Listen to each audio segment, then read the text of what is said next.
questions for oral answer. The first in the name of the Right Honourable Chris Hipkins. Thank you, Mr Speaker. To the Prime Minister, does he stand by all of his government statements and actions? The Right Honourable Prime Minister. Thank you, Mr Speaker. Yes, I do, and absolutely what a year, Mr Speaker. Inflation is down, interest rates are down, tax relief has been delivered, fast track delivered, confidence is rising, growth is coming back, crime is falling, police are on the beat, gangs are on the run, phones are gone from class and kids are getting back to school. Mr Speaker, we don't need a year of delivery. Every year this team delivers, period, and that's what we're doing. We're getting New Zealand back on track and cleaning up Labour's mess. Why are he and Nicola Willis the only people surprised to learn that when you slash jobs, the bill for unemployment benefits goes up, the tax take goes down and the economy stalls? Or is this one of the economic lessons from the last 35 years that he thinks he needs to relearn? My goodness, the member has no economic credibility, to be honest. I mean, this was a Prime Minister that increased spending by 84%, drove up domestic inflation, drove up interest rates, put the economy into a recession, and that rises unemployment. And he has the audacity to stand up and ask us questions on economics. A supplementary question, Mr Speaker. Just to remind everyone that we will be coming to a fairly boisterous debate later in the afternoon, but we don't want to get there too quickly because there's a lot of other business to be done before that. The Right Honourable Chris Hipkins. Does his definition of delivery include an announcement about an announcement with no budget, no build specifications, no builder, no concrete timeframe, no actual ships? And if not, what exactly has Nicola Willis actually delivered when it comes to the Interislander? Well, Nicola Willis is going to go down as the best finance minister this country's ever seen. Because, by God, what a mess she has picked up. And she is cleaning house and she's getting the job done. And she has delivered a value for money, reliable, sensible ferry solution of rail-compatible ferries. And our great Minister of Rail's got a limited window to try and improve upon it. Otherwise, we're going to get new ferries 2029. Don't you worry about it. Supplementary question. I couldn't hear most of that answer because of the loud noise coming from both sides of the House. So for that reason, I won't ask the Prime Minister to repeat it. But when a question is being asked, even on the last day, we're all a bit excited. Please don't talk behind the person asking the question.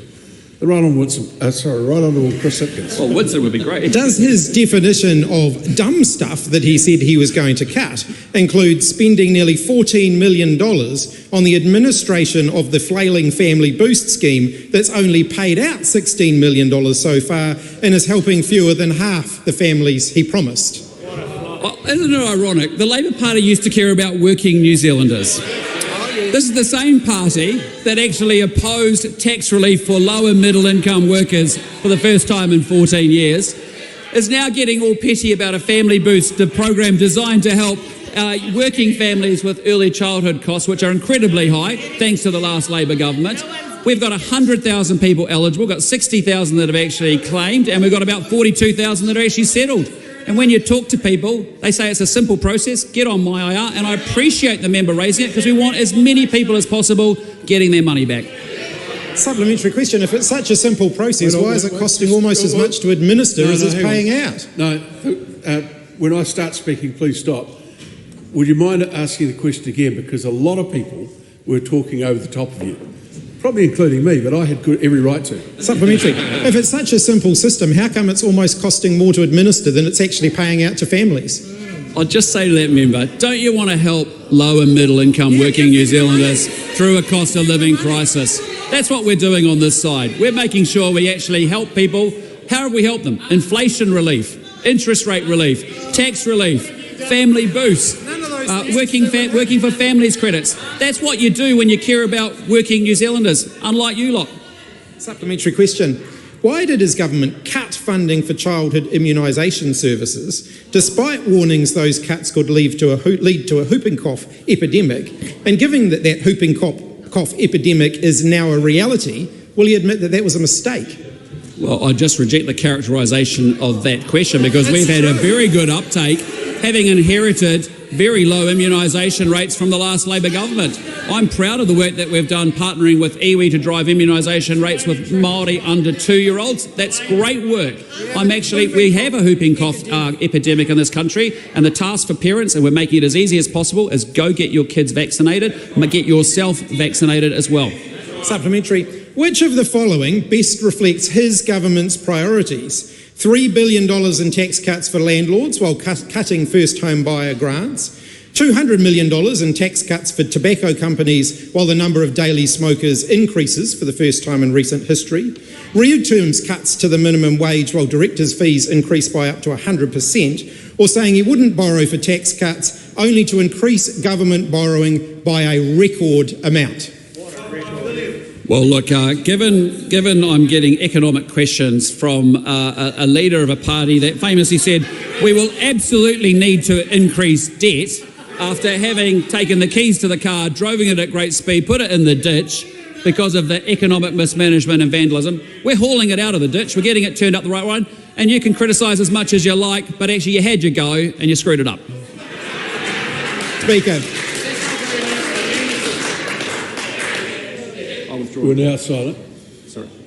Is the reason Andrew Bailey faced no sanction for calling someone working late a loser? He defended Penny Simmons' claims that disability support workers were ripping off the system, and his government passed law changes stripping away workers' rights, because those actions actually reflect what his government thinks. The Kiwis who work hard for a living are losers, and to use his own words, bottom feeders. Well, let me just look and compare and contrast the record of this government Just a moment. versus... Enough. The man had hardly stood up and the noise started. So just button it back. It's the way I stood up. I've got an immediate response that I'm biting my tongue on. Right Honourable Prime Minister. Thank you, Mr. Speaker. I am very, very proud of this government's record with working New Zealanders, because let's go through it. Wages grew slower than inflation for 13 quarters in a row under a Labor government. They've had 4 quarters of wages growing faster than inflation under this government. This is a government that gave low and middle income working New Zealanders sensible tax relief the first time in 14 years. Not an ideological issue at all, just sensible common sense. This is a government that reduced the Auckland Regional Fuel Tax. We got rid of the ute tax. I can tell you average rents since we've come to power are stable, not up $180 per week as it was under the Labor government. Inflation's down, interest rates are down, tax relief's being got to, and we have supported New Zealanders, low and middle income New Zealanders, through a cost of living crisis created by that government. Supplementary question, Mr. Speaker. So why does he think he's the most unpopular Prime Minister in New Zealand's history? And what does he think Nicola Willis is more likely to replace next year? The Inter-Island ferries or him as Prime Minister? Oh, I mean, that is a bit rich, isn't it? Isn't that a bit rich? How are the conversations with David Parker and Kieran McAnulty working out, son?